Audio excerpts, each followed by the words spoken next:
반갑습니다. 네. 지난 시간에 이제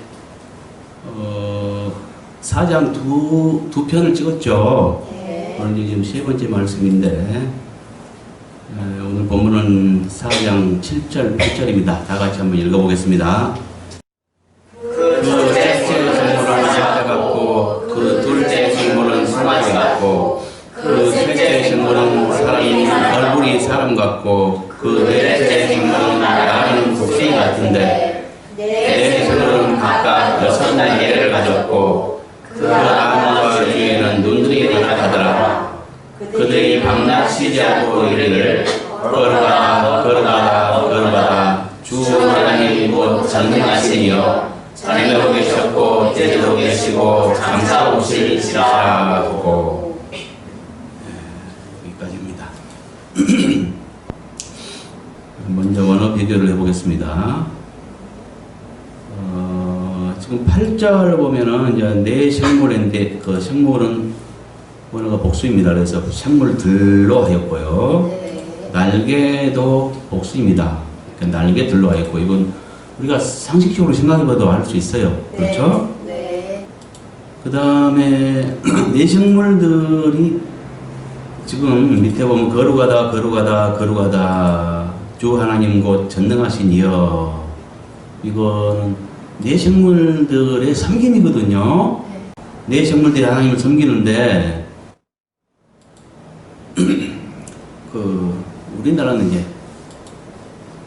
정서상 존칭을 하는 것이 옳죠. 그래서 이제 존칭한 것입니다. 거룩하십니다. 거룩하십니다. 거룩하십니다. 주 하나님 곧 전능하시니여. 이 전능하다는 번역한 그 원어가 주권자를 뜻합니다. 그래서 이제 주권자이신 분이시여 이렇게 했고요. 전에도 계셨고 여기서 전부터 계시고, 왜냐면 현재 시제이기 때문에. 그 다음에 이제도 계시고 장차 오실이시라. 여기도 현재 시제입니다. 셋 다 현재 시제입니다. 그래서 이제 오신 분이십니다 하고 이렇게 개정을 했습니다. 한번 살펴볼까요? 생물은 복수죠. 그렇게 생물들이 되고요. 날개도 복수죠. 날개들이 되고요. 전능하신 이여, 이제 주권자 이런 뜻을 가지고 있어요. 그러니까 전능하다는 말은 능력을 뜻하죠. 능력의 분량. 그렇죠? 하나님의 능력의 분량이 얼마나 되는가, 모든 부분에 능하다 이런 뜻이거든요. 주권자라는 것은 뭐예요? 능력을 말하는 것이 아니고 주인됨을 말하죠. 전혀 다르죠. 그래서 이렇게 고쳤습니다. 그리고 전에도 계셨고 이제도 계시고 장차 오실리, 여기서 전에도 계셨고는 이것도 현재 시제고요. 이제도 계시고도 현재 시제고요. 장차 오실리, 이것도 현재 시제입니다. 그래서 전에도 계셨고, 이건 과거 시제로 쓰였기 때문에 현재로 바꾸니까 전에도 계시고, 이것은 부자연스럽죠. 그래서 전부터 계시고 이렇게 개정을 했고요. 이제도 계시고, 이거는 현재고요. 장차 오실 이것도 현재가 됐죠. 그러니까 이제 오신 분이십니다. 그리고 이것도 중간태로 되어 있다 그랬죠. 하나님 보좌에 계신 하나님 아버지가 친히 오셨다면 능동태가 돼야 맞죠.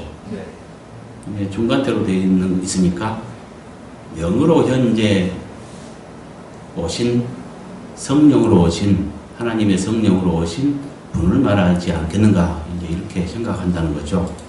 그래서 현재 오신 분, 오신 하나님을 말한다는 거죠. 이 분석을 한번 해봤습니다. 7절에 그 첫째 생물은 사자 같고 그 둘째 생물은 송아지 같고 그 셋째 생물은 얼굴이 사람 같고 그 넷째 생물은 날아가는 독수리 같은데, 이 말은 네 생물들의 모습이 각각 무엇과 같이 생겼는가에 대한 설명이죠. 네. 그렇죠? 네. 첫째 식물은 뭐 같아요? 사자. 사자 같고, 둘째 식물은요? 송아지. 예, 셋째 식물은요? 얼굴이 사람. 얼굴이 사람 같고요. 넷째 식물은 날아가는 날아가는 독수리 같대요. 그러니까 이것은 네 생물들의 모습이 각각 뭐까지 심렸는가에 대한 설명을 한 것입니다. 네. 근데 이거 신기하게, 그러니까, 그 사복음서 있죠? 예수님의 행적을 기록한 것이 사복음서입니다. 네. 이렇게 하나의 역사죠. 네. 전에 있었던 역사로서 예수님의 역사, 예수님의 그 공생의 기간 동안에 행했던 그 행적을 기록해 놓은 하나의 역사죠. 네. 그걸 이제 기본서라고 하는데, 그것을 4명의 제자들에 의해서 4각도로, 4방향에서 쓴 책입니다. 그 요한복음만 좀 동떨어지고 마태, 마가, 누가복음은 성격을 같이 한다고 해서 공관복음이라고 얘기하죠. 신학에서. 요한복음만 좀 다릅니다. 어쨌든 예수님의 행적을 4방향에서 말한 것입니다. 마태, 마가, 누가복음, 이 세 공관복음은 갈릴리로부터 시작하죠. 복음이. 요한복음은 유대로부터 시작하죠. 그렇게 좀 다르죠. 어떤 목적이 달라서 그렇습니다. 그러니까 말하고자 하는. 근데 이 4권의 기본서라고 하는 그 4권의 예수님의 행적, 이것들을 살펴보면 각각 그 4권의 책이 말하고자 하는 것이 달라요. 그러니까 예수님을 말하되 완전히 다른 모습을 다른 각도에서 말하고 있죠. 달리 소개하고 있죠. 쉽게 말하면 마태복음은 예수님을 소개하기를 1장 1절에 딱 보면은 아브라함과 다윗의 자손 예수 그리스도의 계보라. 전에는 세계라 했는데 지금은 계보로 바뀌었을 거예요. 개정이 됐겠죠? 계보를 말합니다. 그래서 계보 쫙 얘기하죠. 아브라함부터 시작해서 예수 그리스도까지 누가 누구를 낳고 해서 예수님이 탄생한 것까지를 증명하고 있죠. 그 다음에 2장에 가면 뭐요? 유대인의 왕이 태어났다고 소개하고 있죠. 누가복음도, 그러니까 사복음서 중에 마태복음하고 누가복음만 족보를 말합니다. 그 족보를 말하는 이유도 있습니다. 그냥 한 게 아닙니다. 그 족보를 말한 이유는 어떤 무엇을 증명하는 것입니다. 마태복음은 아브라함의 자손이라고 말하면서 예수 그리스도를 아브라함의 자손으로 소개하면서, 그렇죠? 아브라함부터 시작해요. 아브라함과 다윗의 자손이라고 소개하면서 아브라함부터 시작해서 예수 그리스도까지. 그러니까 그 족보는 뭘 말해요? 아브라함과 다윗의 자손 대신 예수 그리스도인 걸 증명하고 있는 거예요. 마태는. 그렇죠? 근데 누가복음도 또 증명하고 있어요. 그거는 거꾸로 거슬러 올라갑니다. 예수 그리스도부터 시작해서 거꾸로 거슬러 올라가요. 근데 방향이 전혀 다릅니다. 마태복음은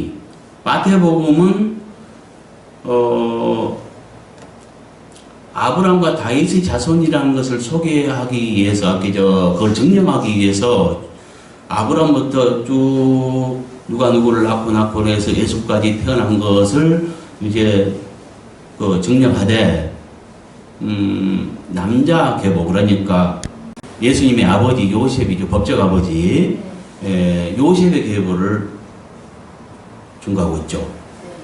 그렇죠? 근데 누가복음은 마리아의 족보, 거슬러 올라가죠. 거슬러 올라가면서 마리아의 족보를 말하고 있어요. 근데 어디서 이제 이어지냐 하면은 다윗에서 만납니다. 그러니까 마태복음은 다윗이 솔로몬을 낳은 것으로 이렇게 왕의 계보 있죠. 왕이 계승을 갖다가 솔로몬이 있잖아요. 네. 다윗의 여러 아들 중에 네. 그 계보를 갖다가 얘기하죠.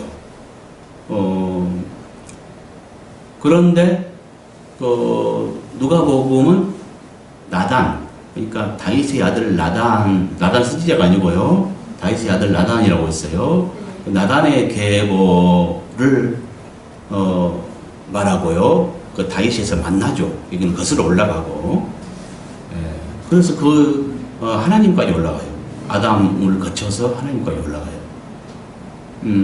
보통 뭘 말하냐면 누가복음은 구주 예수 그리스도를 증명합니다.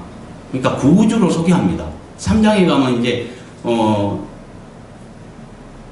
3장입니까? 오늘날 다윗의 경내에 구주가 나섰으니 하면서 구주로 태어난 것으로 소개를 하죠. 네. 그러니까 마태복음을 통해서 예수 그리스도를 아브라함과 다윗의 자손으로 소개하면서 왕으로 소개해요. 왕이 태어났다고. 네. 예. 그런데 누가복음은 누구로 소개해요? 구주로 소개한다는 거죠. 네. 그러면서 여자의 계보를 말해요. 네. 이 구주는 이거 다 이제 뭐냐면은 약속에 근거한 것입니다. 마태복음도 뭐냐면은 약속에 근거해서 아브라함에게 약속을 했죠. 네. 내 자손이 하늘의 무별같이 바다의 모래같이 많게 하리라고 했고, 대적의 문을 얻으리라. 이긴 자를 말하죠. 대적의 문을 얻으리라 했고, 다윗에게도 너의 왕위가 영원하리라고 약속을 했죠. 네. 그것들에 대한 선치입니다. 그래서 그 선치자로서 예수 그리스도가 오신 것을 말하고요. 근데 누가복음은 좀 다르죠. 누가복음은 뭐냐면은 적어도 구주로 소개할 때는 무엇을 말하냐면 우리가 구주가 필요한 이유가 뭐 때문에 구주가 필요한 것입니까? 죄요. 그렇죠. 창세기 3장으로 돌아가야 됩니다. 인류가 죄에 빠지지 않았다면 구주는 필요 없는 것입니다. 네. 죄에 빠졌기 때문에 구주가 필요하게 됐고요. 그래서 그 3장에 보면은 창세기 3장에 보면은 뱀과 여자의 후손이 원수가 되게 하고 네. 뱀은 여자의 후손의 발뒤꿈치를 이렇게 상하게 하고 여자의 후손은 뱀의 머리를 상하게 한다는 연이 있죠. 네. 예. 그 약속에 따른 것입니다. 그래서 여자의 후손으로 구주가 오셔야 되고, 그래서 예수 그리스도가 여자의 후손이라는 걸 증명하기 위해서 마리아의 계보를 이렇게 쭉 누구를 이렇게 그 이상은 누구요, 그 이상은 누구요 하면서 아담 그 다음에 하나님까지 거슬러 올라간다는 거죠. 그걸 증명하기 위함이에요. 이해가죠? 네. 그러면서 그분이 다윗 동네에 오늘날 구주가 나셨다고 구주로 소개하고 있는 거죠.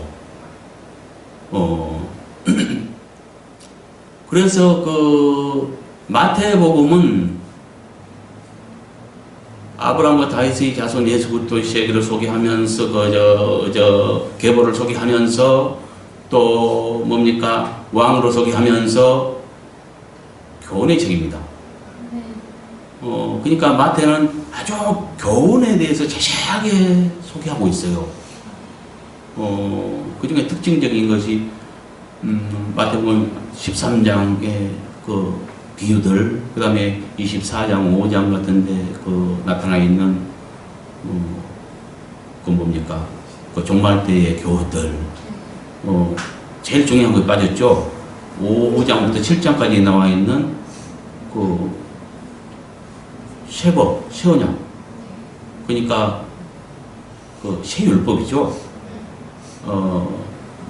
옛법은 너희는 말한 바 옛사람에게 말한 바 너희는 이렇게 하라고 해서는 나는 이렇게 말하니 하면서 바꿔주죠, 막 법을. 네. 그러니까 모세의 율법은 이랬는데 난 이렇게 말한다 하면서 새 그리스도의 법으로 바꿔주죠. 네. 예. 이제 5장부터 7장까지 쫙 기록되어 있죠. 교훈의 책입니다. 그 특징은. 그래서 왕의 권세에 있는 새 교훈을 말해요. 마태복음.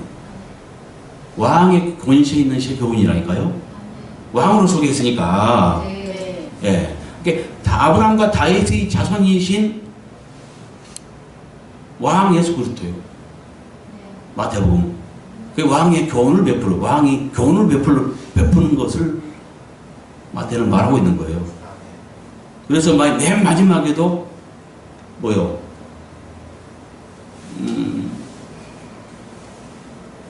모든 자를 가르쳐 제자 삼고 제자 삼으라고 얘기하잖아요. 그걸로 끝나요. 네. 가르쳐 제자 삼으래요. 그걸로 끝난다니까요. 맨 마지막 당부도. 네. 근데 누가복음은 뭐요? 증인되라 하죠. 그렇죠? 네. 예. 구주로 소개했고요. 그러니까 이제 누가복음에서는 적어도 구주의 구원 사역인 거예요. 그래서 특징적인 것이 뭐 이제 뭡니까? 가늠하다 잡힌 여인, 현장에서 잡힌 여인, 그들을 구원하죠. 어쩔 수 없는 상황에 빠졌는데 지혜로서 구원해버리죠. 예? 그리고 돌로 좀 치려고 할 때 정지하고, 그러나 꼼짝 못하게 해서 그 지혜로서 구원하죠. 이런 것들. 사케오가 뽕나무에 올라간 사건, 그 밖에 이런 어떤 뭐랄까, 그 구원, 그 다음에 오른편 강도입니까? 강도 둘과 함께 이렇게 십자가에 매달린 이제 오른편 강도의 어떤 사건, 그가 고백한 사건들. 구원하잖아요. 내가 오늘 나와 함께 낙원했습니다. 그래서 그 누가복음은 그 구주의 구원 사역을 말합니다. 이해가죠? 네. 그런 것들이 특징이에요. 그러니까 그 누가는 애써 구주의 구원 사역을 증명하고 있는 거예요. 똑같은 공신의 사역을 했지만 마태는 뭐요? 아브라함과 다윗의 자손으로 오셔서 그분이 왕인데 왕으로서 그 유대인 왕으로 오셔가지고 왕의 그 교훈을 베풀고 있다. 이걸 말하고 있는 거예요. 네. 그래서 그 교훈이 특징적이고 누가복음은 똑같은 분의 똑같은 사역을 다른 각도로 구주로 오셔서 구원 사역을 하고 있다. 이걸 증명하고 있다는 거죠. 네. 그러니까 아까 뭐라 해서 여자의 후손이라고 얘기했죠. 네. 여자의 후손은 사람입니다. 네. 그래서 누가복음에 보면 사람된 모습, 인자됨, 그 모습이 강하게 두드러져 있어요. 인격적이고 네. 이런 어떤 참 사람 대신 예수 그리스도. 네. 그분은 이제 사람 구주죠. 그러니까 네. 여자의 후손, 약속된 여자의 후손으로 오신 사람이신 인격체를 가지신 예수 그리스도, 그 구주, 이분을 소개하고 있는 거예요. 네. 내가 지금 뭐 하려고 지금 이 말을 할까요? 네. 지금 내 생물과 예수님의 그 사복음서와 일치되는 면이 있다는 거예요. 네. 그 마태복음은 왕의 사역인데, 왕의 이제 사역인데요. 그거는 뭐냐면은 왕은 권세, 또 그것을 갖다가 동물을 표현한다면 사자를 표현할 수 있습니다. 네. 동물들이 왕이죠. 네. 예수님은 뭐 유대인이 왕으로 오셨지만 동물로 표현한다면 동물들의 왕이 사자죠. 네. 그래서 사자로 표현된다니까요. 여기 첫째 마태복음, 사복음서 중에서 첫째 복음서가 뭐예요? 마태복음이죠. 네. 예.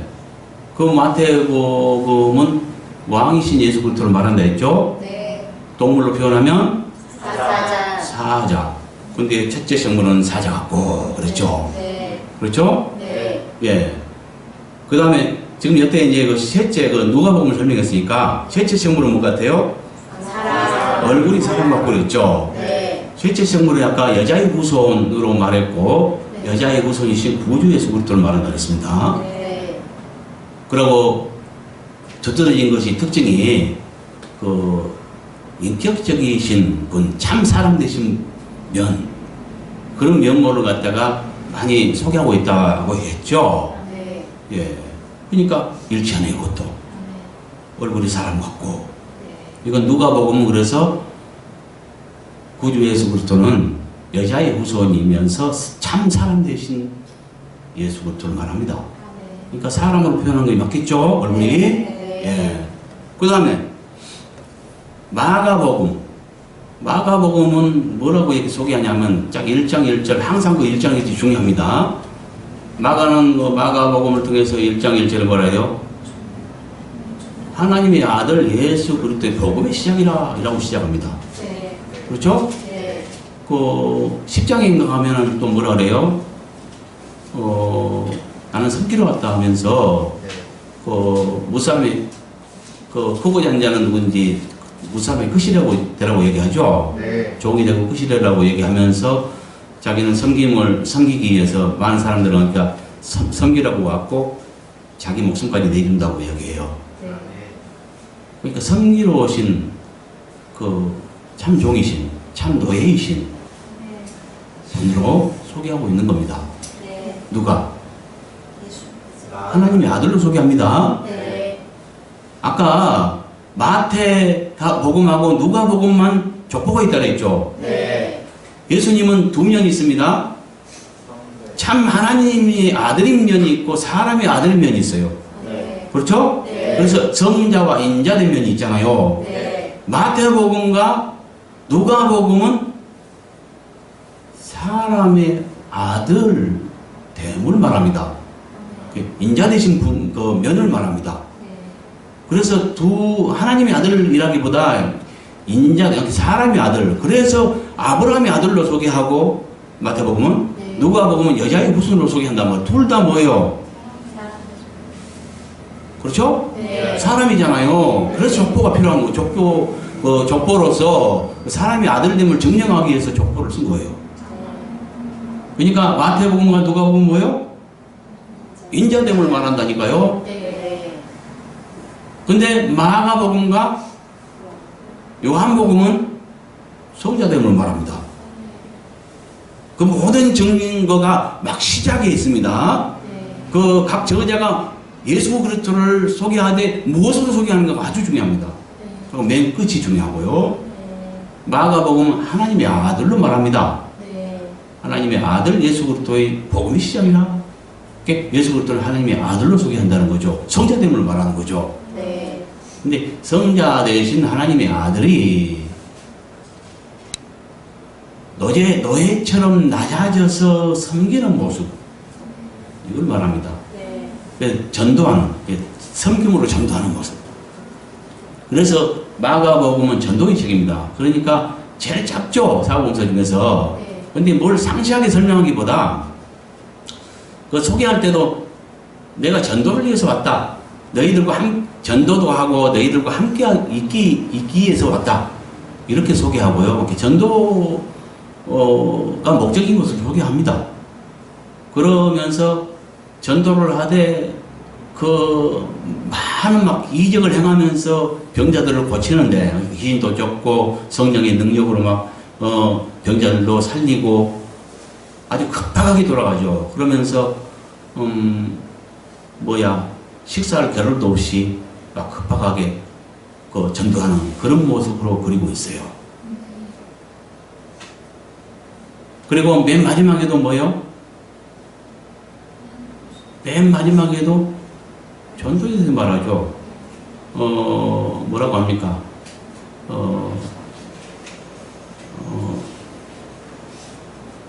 누가복음에서는 아까 좀 빠졌는데요. 누가복음은 증인되라고 말하면서 사람이니까 성령 받고 나가야죠. 그래서 아버지께서 약속하신 성령을 기다리라고 합니다. 예루살렘 떠나지 말고 약속하신 성령이 오시기까지 기다리라 해요. 그래서 성령 받고 나가서 증인되라고 말하고 있고 그것이 사도행전으로 이어지죠. 그것은 사도행전은 누가복음 후서와 같다 그랬죠. 예. 그리고 마가복음은 전도의 책이라 했죠. 그래서 맨 마지막에 뭐래요? 믿는 자에게는 이런 표적이 따르니, 너희가 내 이름으로 귀신을 쫓고 제방을 말하며 뱀을 집으며 무슨 독을 마시자로 해를 받지 않으며 병든 자에게 손을 얹은즉 나으리라. 그 제자들이 함께 나가 뭐랍니까 전도할 때 주께서 함께 역사하사 다른 표적으로 말씀 확실히 증가하시니라 이렇게 이야기하죠. 네. 예. 그러니까 전도하래요. 성령의 능력으로. 전도의 책입니다.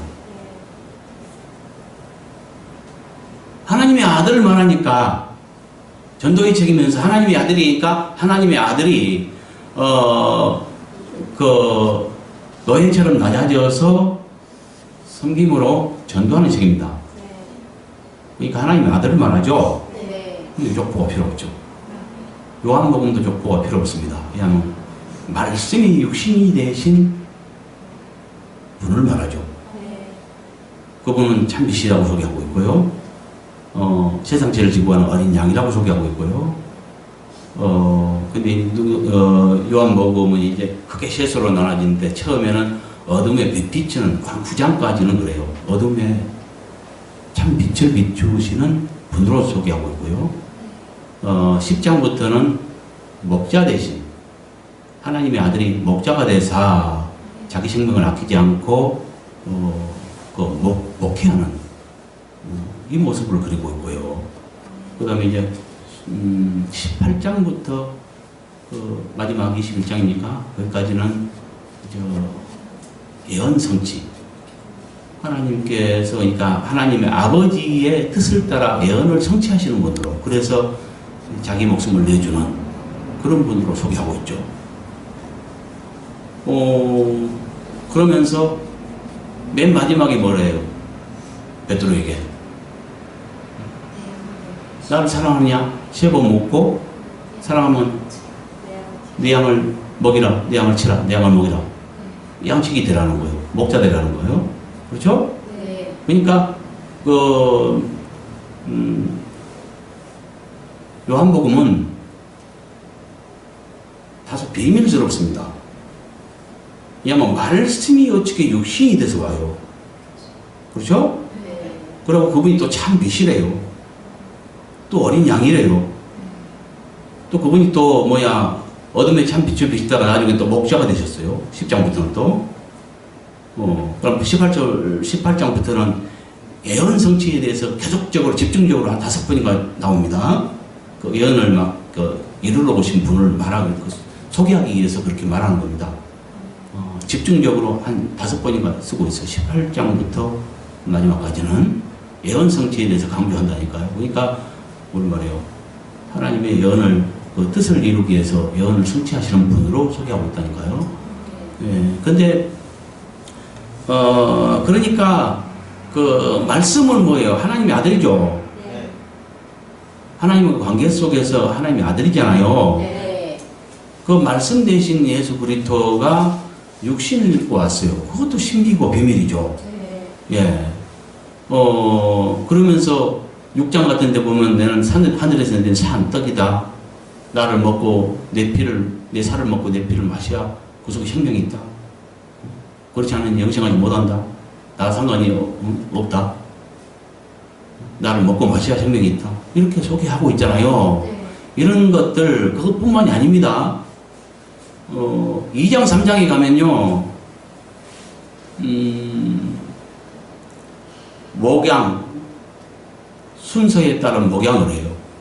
예루살렘으로부터 시작해서 유대로 거쳐서 사마리아 거쳐서 이방으로 상징된 갈릴리로 가요. 예루살렘과 유대와 사마리아와 땅끝. 그건 갈릴리로 상징됐죠. 갈릴리는 이방을 말하고. 그러니까 목양 순서에 따른 목양을 해요. 2장 3장에 보면 그런 게 나타나요.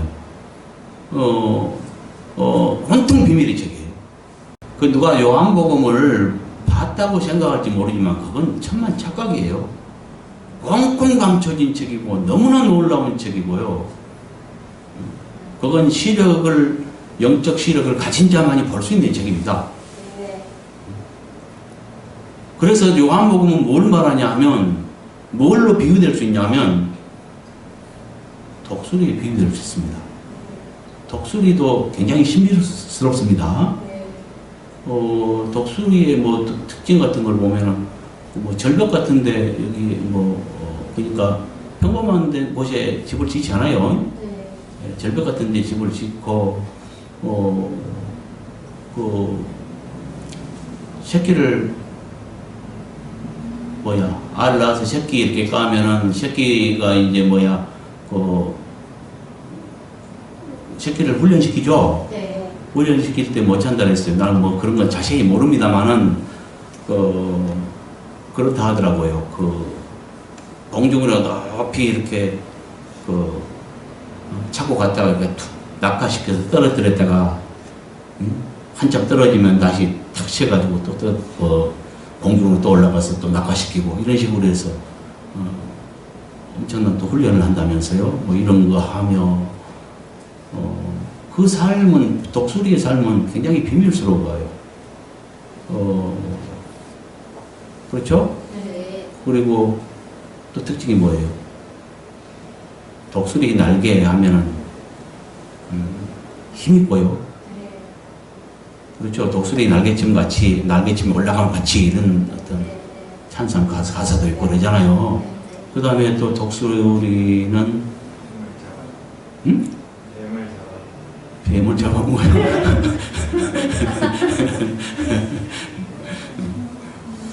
그 독수리의 특징들이 또 주님은 그렇게 비유합니다. 이스라엘민들을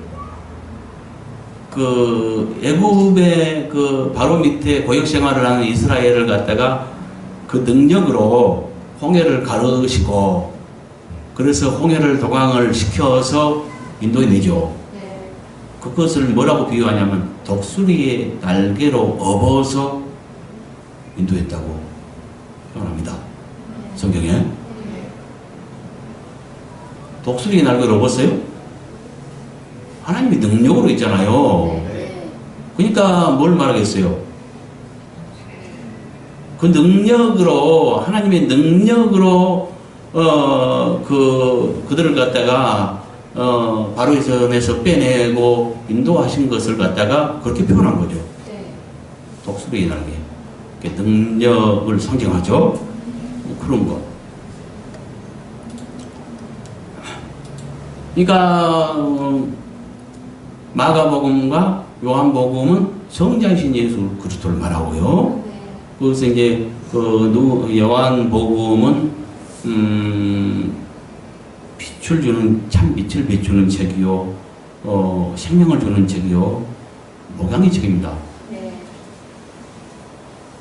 목자가 꼴을 줘서 참 생명을 주잖아요. 그러니까 네. 자신의 살과 피를 찢어서 영의 말씀으로 나누면서 우리에게 그 말씀을 먹는 자마다 생명이 있게 하고 영생이 거하게 하고 또 뭐요? 참 목자로서 자신을 희생하는 이런 모습을 그리고 있는 거예요. 이해가죠? 네. 근데 이거가 똑같다는 거예요. 예수님께서 이 공생의 사역을 하면서 한 가지 특징을 딱 한마디로 말한다면 뭘까요? 아버지 뜻을 따라 충성을 다한 거. 예? 네. 그러니까 물론 순종 뭐 이렇게 말할 수도 있겠지만 그분은 이 땅에 오셔가지고 공생의 사역 기간 아버지께 순종하여서 그 뜻을 따라서 충성을 다했어요. 네. 섬김으로. 네. 그렇죠? 네. 예. 근데 여기에 생물의 특징을 말한다면 섬김입니다. 네. 여기에 네 생물 말고 또 아버지 보좌에 가까이 간 사람들이 있죠? 24장로. 네.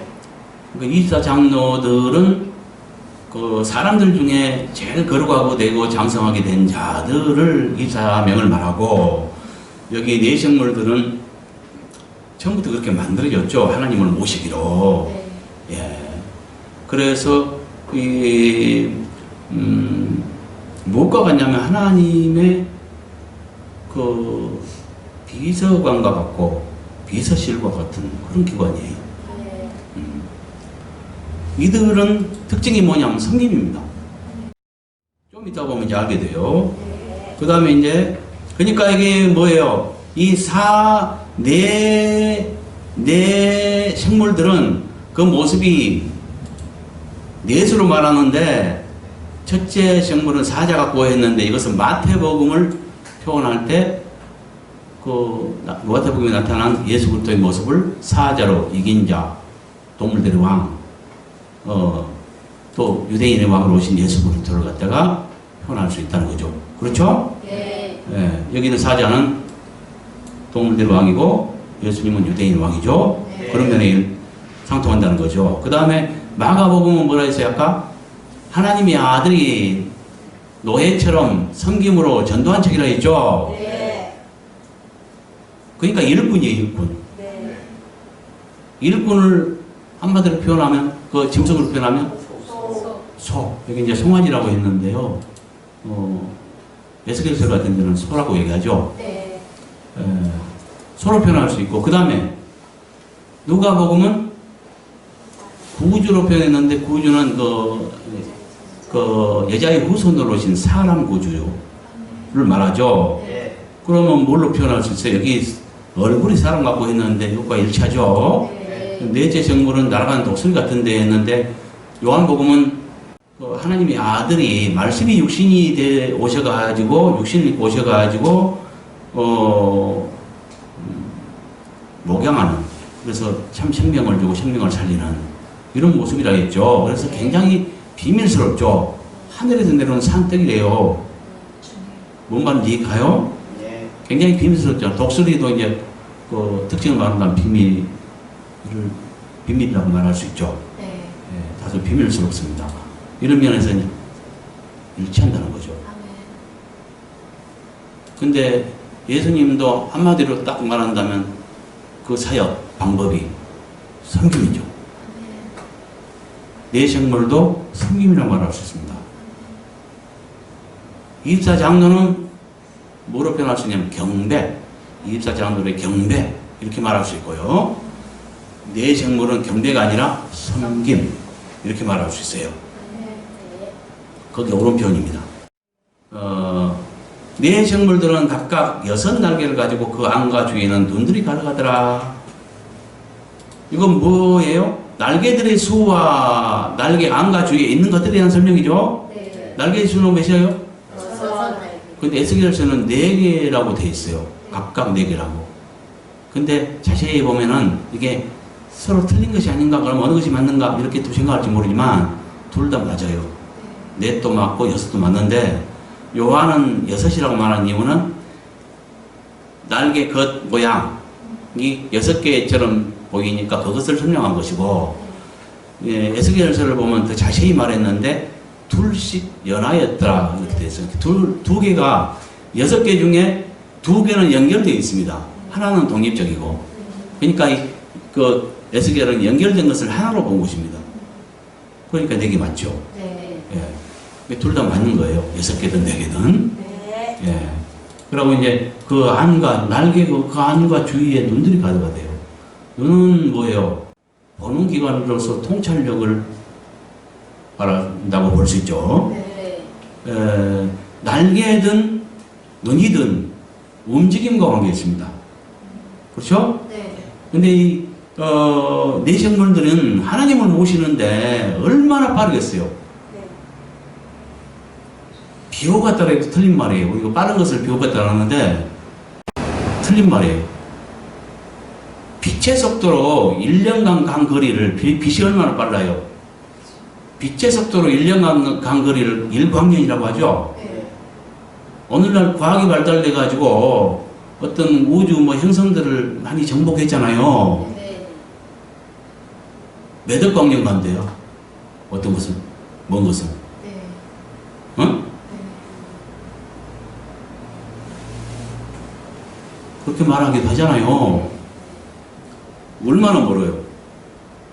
근데 만약에 하나님 아버지, 그러니까 이 네 생물이 내생물 위에 내생물 위에 궁창이 있고 궁창 위에 하나님의 보좌가 있고 하나님 보좌 위에 하나님이 계셔요. 그러니까 자가인과 같고 비서실과 같다니까요. 같이 움직이지. 그렇죠? 네. 하나님은 모신기관이에요. 네. 그러면 이 우주 만물을 다스리시는데 그 하나님의 보좌가 어떤 지금 우주 행성들보다 더 멀리 있을까요? 가까이 있을까요? 여기서 이 지구는 맨 밑뿌리입니다. 하나님이 계신 보좌로 볼 때, 기준에서 볼 때 맨 밑뿌리라고 얘기해요. 그러니까 가까운 곳이 아니죠. 멀리 있겠죠. 근데 과학자들이 빛의 속도로 가도 빛이 얼마나 빠른데 몇 억 광년을 가야 도달하는 행성도 있는데 이 내생물이 빛의 속도만 된다면 하나님께서 보좌에서 여기까지 내려오시는 시간이 얼마나 걸릴까요? 예? 몇 대가 늙어 죽어버리겠네요. 예? 그러니까 이런 우리 3차원이 아니죠. 네. 우리가 이제 또 다른 시각에 4차원이라는 말을 쓰죠. 네. 3차원은 어떻게 보면 우리 이게 내가 지금 있는 위치가 있고 목적지가 있어요. 저 뒤가 목적지라면 내가 거기까지 가는 경로가 있을 거 아니에요. 네. 그걸 이탈할 수 없죠. 무시할 수 없죠. 경로를 거쳐서 갈 수밖에 없죠. 그런데 4차원은 뭐예요? 그 목적지와 그러니까 어떤 경로를 거쳐가는 것이 아니라 어떤 생각 아니면 뭐랄까 내 있는 위치와 그 목적지를 갖다 점과 점을 갖다 딱 맞대보면 돼. 그와 같은 이렇게 이제 이해하면 쉬울 거예요. 그러니까 순간에 순간이동. 뭔 말인지 알겠어요? 네. 그와 같이 생각할 수 있죠. 이 내생물도 그러니까 우리가 헤아릴 수가 없어요. 그 속도를 번개 같다고 했는데 번개 같으면 빛의 속도죠. 그걸 능가할 정도가 아니라니까요. 상식적으로 생각하면 안 그래요? 네. 번개 같기만 해도 빠른데 번개 같으면은 보좌에서 여기까지 한번 내려오시려면 우리 몇 백대가 죽은다니까 늙어서 그럴 수 있겠잖아요. 네. 그러니까 상상이 안 갑니다. 예, 나 더 설명할 어떤 방법이 없습니다. 그러니까 여러분이 가서 예, 나중에 열심히 신앙생활해야 이거 아버지 앞에 가서 좀 깨달아 보십시오.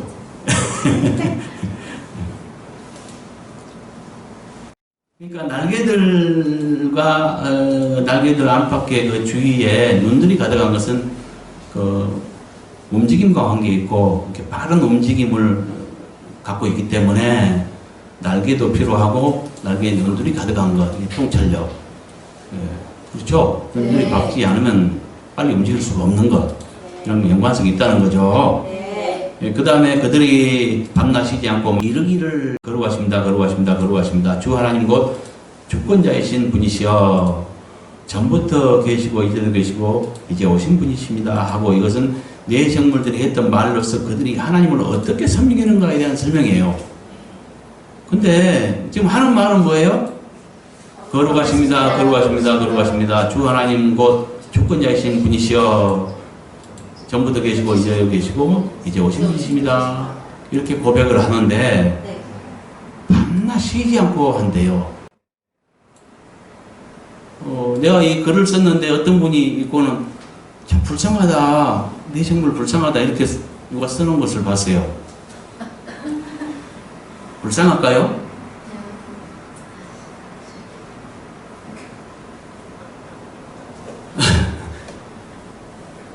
그럼 하나님은 이분들을 내 생물을 불쌍하게 하신 분인가요? 이들도 엄청난 영예를 가진 자들이죠. 그죠? 네. 하나님을 그 거룩하신 하나님을 평생 모실 수 있고 제일 가까이서 모실 수 있는 영예를 얻은 거예요. 그렇게 생각해야죠. 그러니까 우리의 수준으로 우리 육신의 수준으로 생각해 버리니까 그와 같은 발상을 하게 되죠. 그냥 사람은 뭐예요? 며칠간 절약할 수 없죠. 네. 낮에 일하면 밤에 자야 되고 이런 수준으로 생각해 보니까 피곤해서 어떻게 쉬지 않고 해? 이런 육신 수준으로 생각해 보니까 그래. 근데 그와 같이 알맞게 만들어졌습니다. 그러니까 너무 그 염려 안 하셔도 돼요. 네. 그렇겠죠? 네. 예. 자, 에스겔서 내생물과 하나님, 여호와 하나님의 형상에 대해서 제일 자세히 가까이서 보고 자세히 기록해 놓은 것이 에스겔서 1장인데요. 이건 시간이 없는 관계로 빨리 좀 합시다. 자, 분석을 해봤습니다. 자, 30째 넷째 달 초다시에 내가 그발강가 사로잡힌 자 중에 있을 때 하늘이 열며 하나님의 모습이 내게 보이니 여호야긴 왕이 사로잡힌 지 5년 그달 초다시라. 갈대아 땅 그발강가에서 여호와의 말씀이 부시의 아들 제사장 나 에스겔에게 특별히 임하고 여호와의 권능이 내 위에 있으니라. 이것은 뭐냐면 누가 언제 어디서 무엇을 어떻게 보았는가에 대한 자세한 설명이에요. 네. 맞죠? 네. 누가 봤어요? 에스겔이. 언제 봤어요? 30째, 그러니까 30살을 먹었을 때, 넷째 달 초다시에 되는 날 보았네요. 네. 예, 어디서 봤어요? 그발강가에. 어떤 형편에? 그러니까 이건 포로로 끌려온 것을 말합니다. 남유다는 바벨론에, 북이스라엘은 아수르에 포로가 됐어요. 그 포로된 걸 말합니다. 이렇게 포로 잡혀가 있는 중에 이제 봤다는 것을 말하고요. 그 다음에 다른 각도로 또 설명했네요. 아주 자세하게도 했네요. 여호와긴 왕이 사로잡힌 지 5년 그달 초다시라. 그러니까 두 관점에서 두 기준으로 말을 했어요. 자기 나이가 몇 살 때, 아니면 그 이스라엘 왕이, 그러니까 유다 왕이 그 포로로 끌려간 지 얼마 만에? 5년 만에 봤다는 거죠. 여호와기는 마태복음이나 누가복음에는 뭐라 그래요? 여고냐라고 얘기하죠. 그 여고냐 말합니다. 그 다음에 갈대아 땅 여기는 바벨로니아. 성경에는 바벨론이라고 했죠. 바벨론. 바벨론을 말합니다. 그 느부갓네살 왕 시대에 그에 의해서 포로되었죠.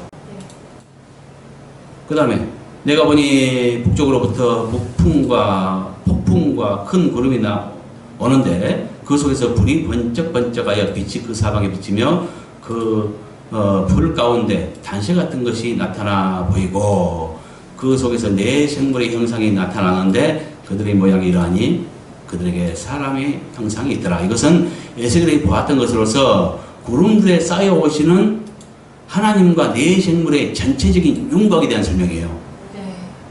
뭐 봤어요?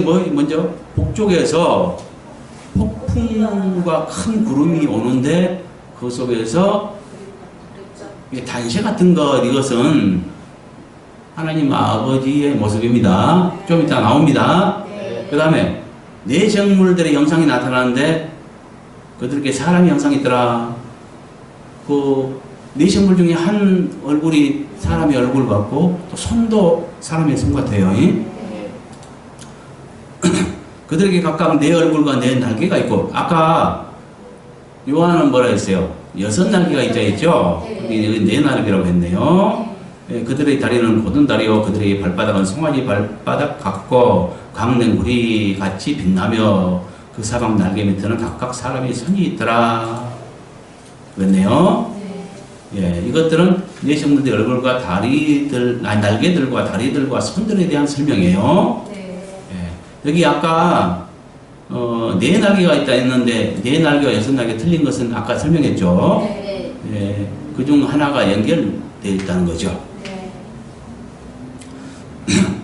그 네 생물의 얼굴과 날개가 이러하니 날개는 다 서로 연하였으며 갈 때는 돌이키지 아니하고 일제히 앞으로 곱게 행하며 그 얼굴들의 모양은 넷의 얼굴은 사람의 얼굴이요 넷의 오른쪽은 사자의 얼굴이요 넷의 왼쪽은 소의 얼굴이요 넷의 뒤는 독수리의 얼굴이니 이것들은 아까 모습과 요한이 말한 것과 일치하죠.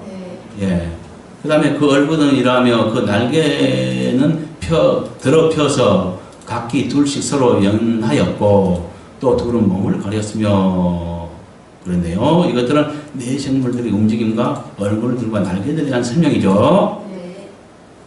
영이 어떤 쪽으로 가면 그 생물도 그대로 가되 돌이키지 아니하고 일제히 앞으로 곱게 행하며 여기서 영은 뭘 말해요? 하나님. 그렇죠? 예. 그러니까 하나님의 뜻대로 움직이는 걸 말해요. 네. 또 생물들의 모양은 타는 숯불과 햇불 모양 같은데 그 불이 그 생물 사이에서 오르락 내리락 하며 그 불은 광채가 있고 그 가운데에는 번개가 나며 그 생물들은 번개 모양같이 왕래하더라. 이것은 하나님의 뜻에 순종하는 네 생물들의 움직임과 모양과 속도에 대한 설명이죠. 네. 예. 내가 그 생물들을 보니 그 생물들 곁에 있는 땅 위에는 바퀴가 있는데 그 네 얼굴을 따라 하나씩 있고 그러니까 바퀴가 총 4개네요. 네. 그 바퀴의 모양과 그 구조는 항옥같이 보이는데 그 넷은 똑같은 모양을 가지고 있으며 일치하네요. 네. 그들의 모양과 구조는 바퀴 안에 바퀴가 있는 것 같으며 지금 상상이 안 가는데 예, 더 자세한 건 가서 보시기 바랍니다. 네. 예. 이것들은 네 생물들에게 있는 바퀴들의 수와 모양과 구조에 대한 설명이죠. 네. 그들이 갈 때는 사방으로 향한 대로 돌이키지 아니하고 가며 그 둘레는 높고 무서우며 그 네 둘레로 돌아가면서 눈이 가득하며 역시 그 굉장히 빠른 움직임과 관계있기 때문에 움직여야 되기 때문에 눈들이 가득하다는 거. 예. 그러니까 날개 주위도 눈이 가득하고 막 둘레에도 눈이 가득하고 그러네요. 이것들은 네 생물들의 움직임과 전체적인 모습과 특징에 대한 설명. 그 다음에 그 생물들이 갈 때에 바퀴들도 그 곁에서 가고 그 생물들이 땅에서 들릴 때 바퀴들로 들려서 영이 어떤 쪽으로 가면 생물들도 영이 가려 하는 곳으로 가고 그러니까 하나님의 마음을 그대로 읽는 거야. 어? 막 그냥 애써 설명을 해야 되는 게 아니고 하나님께서 어떤 마음을 딱 품고 어떤 쪽으로 가려고 하면 벌써 알아차리고 움직이는 거야.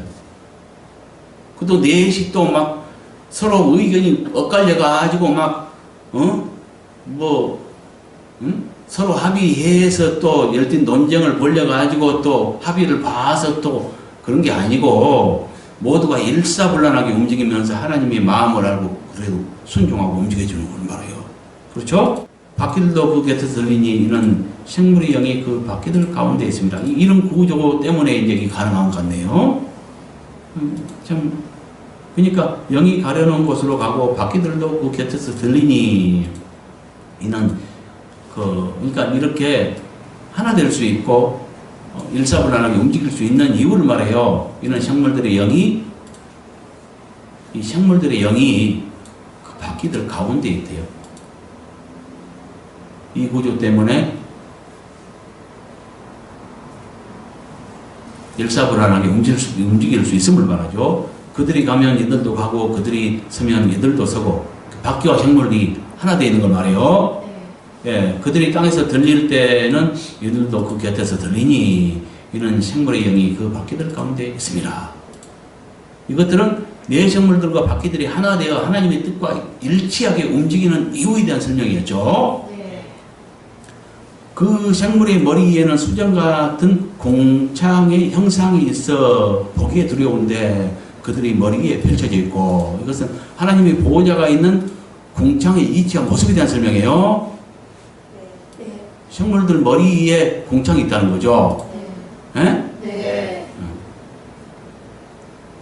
그 공창 밑에 생물들이 서로 향하여 펴 있는데 이 생물은 두 날개로 몸을 가렸고 저 생물도 두 날개로 몸을 가렸더라. 이것은 공창 밑에 있는 네 생물들이 날개 들인 모습에 대한 설명이네요.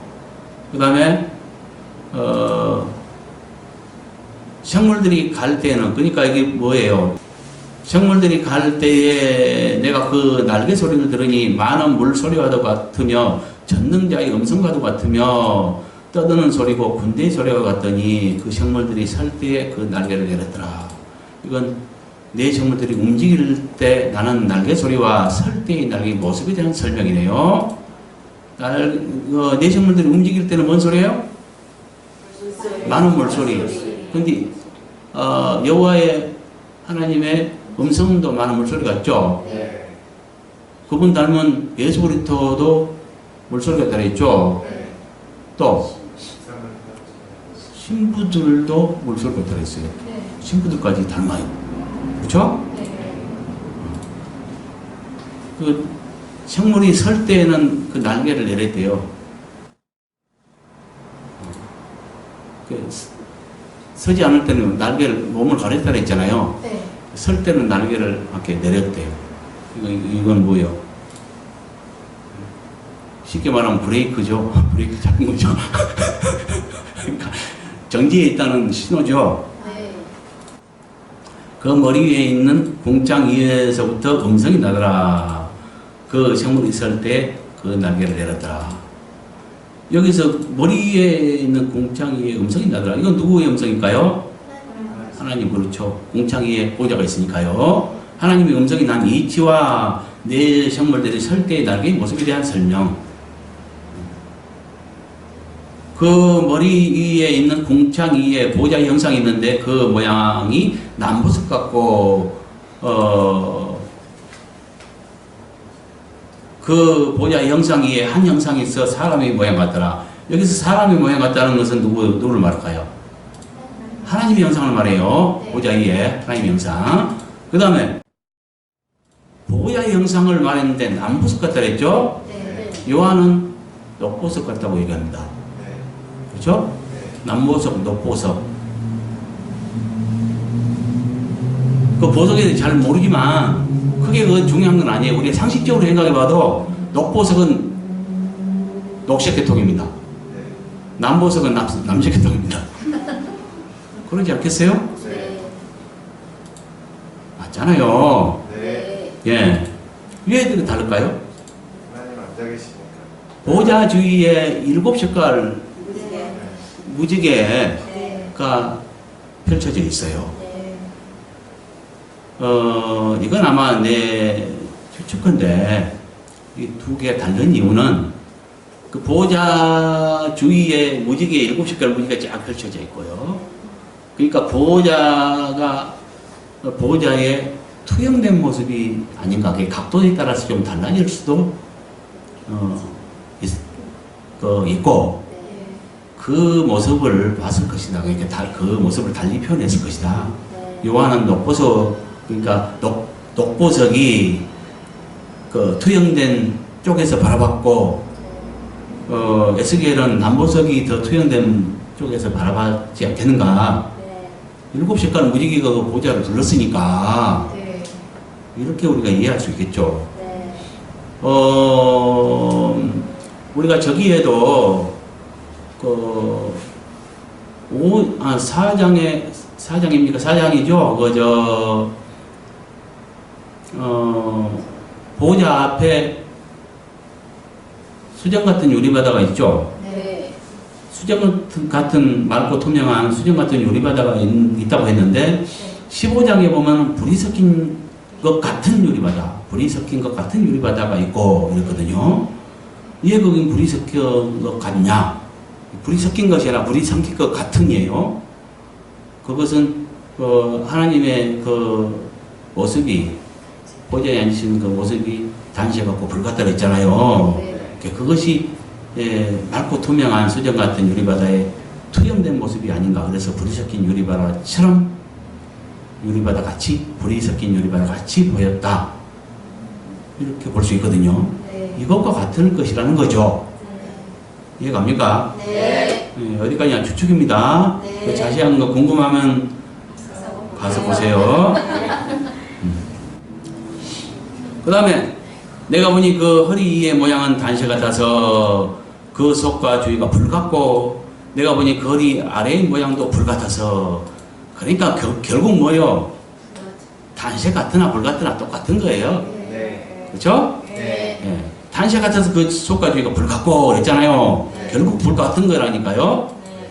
벌겋게 달아붙고 오른 셰프치 같고 이 말이에요. 그럼 사방으로 광채가 나며 그 사방 광채의 모양은 비오는 날 구름에 있는 무지개 같으니 이는 여호와의 영광 형상의 모양이라. 이것은 뭐예요? 여호와 하나님의 허리와 허리 아래의 모양에 대한 설명이네요. 네. 여기도 여호와란 말을 더 써붙일게요. 여호와 하나님의 허리와 허리 아래의 모양에 대한 설명. 그 다음에 내가 보고 엎드려 말씀하시니 음성을 들으니라. 이것은 누가 무엇을 어떻게 보고 들었는가에 대한 설명. 이건 아까 맨 처음에 설명했죠. 네. 예, 이것들을 다 합하면 뭘 말해요? 예수님이 보았던 여호와와 네 생물들의 모습을 말합니다. 네. 네 생물들이 우리가 설명하는 데는 한계가 있어요. 그렇지만 이것들은 다 장차될 일입니다. 장차 되기로 하였던 일들입니다. 그러니까 반드시 앞으로 진행될 것이고, 우리는 이것들을 보기 위해서는 천국에 이르러야 되겠죠. 그러기 위해서 뭐예요? 이 세상에서 잘 살아보셔야 하는 자들은 한 사람도 못 들어간답니다. 주님께서 자꾸 강조해 말씀하시기를 이 세상에서 잘 살아보셔야 하는 자들은 못 들어간답니다. 세상을 버려야 합니다. 그러므로 4장 7절부터 8절까지를 종합하면 본문은 네 생물들의 모습과 그들이 하나님을 섬기는 방법으로서 반드시 일어날 일들을 말합니다. 이해갑니까? 아까 섬김도 있었잖아요. 그렇죠? 예, 그러니까 아까 특징을 말했지만 여기서 하나님이 보호자의 제일 가까이 있는 두 종류에 대해서 말했죠. 하나님을 모시는 비서관과 같고 무슨 자가이모 같은 네 생물들을 말했고요. 그 다음에 사람들 중에 이 네 생물이 사람의 종류가 아니라는 것은 분명하잖아요.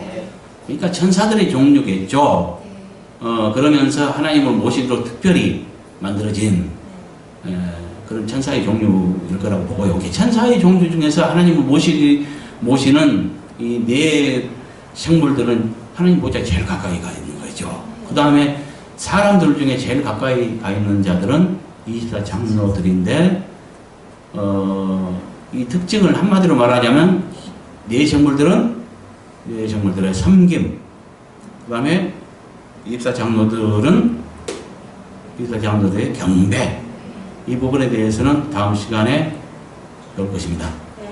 수고하셨습니다.